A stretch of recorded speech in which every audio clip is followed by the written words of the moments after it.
Hi, grade 2. It's Thursday and our last day of school this week. It's time for language, and I'm going to explain a few of the activities that you will be needing to do on this last day.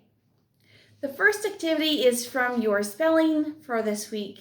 You need to be completing the last page final activities for this week's spelling. What you will need to do is use the words that are in the word bank and sort them. You're going to be sorting them by long I sound and long E sound. So any of the words that are up here that have the long I sound, you put into this column. And if they have a long E sound, you put them into this column. Please remember from the focus of this week that you also have words that have the Y, and some of those words have a long I sound. And there are other ways to make the long I sound, and that is with an I and then a consonant and a silent E. Be careful to listen for the sound of long I or long E. Finally, this activity, you need to find 4 spelling words. So look at the list of spelling words. 4 spelling words to complete each of the rhymes that are on the bottom of this page. That's the last of the activities for spelling.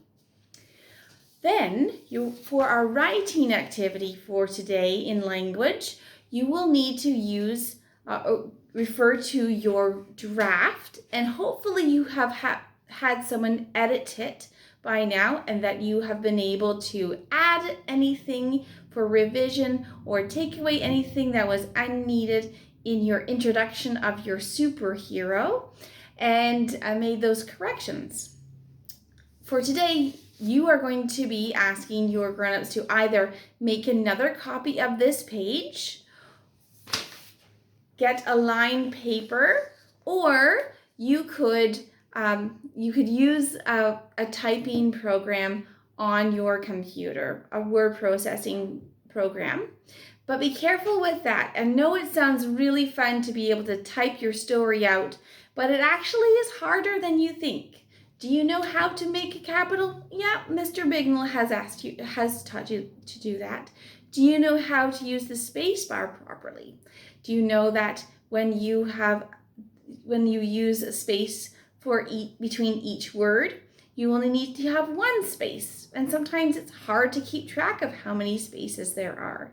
Do you know how to do quotation marks for the spoken parts if you have spoken parts in your story?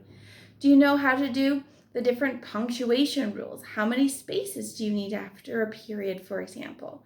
So it might be easier for you to just write your story out with a pencil and a paper.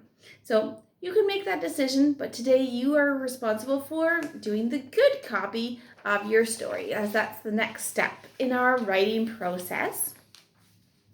And also has scheduled for you to do an illustration and create your title page for your story about your superhero. So that's pretty self-explanatory what you need to do for an illustration. Illustration is just the fancy writer's way, publisher's way of making a picture. All right, so that's what you are responsible for: word work and for writing. And for reading strategies, remember you're asking questions about what's going on, who is in this story, where's each thing happening.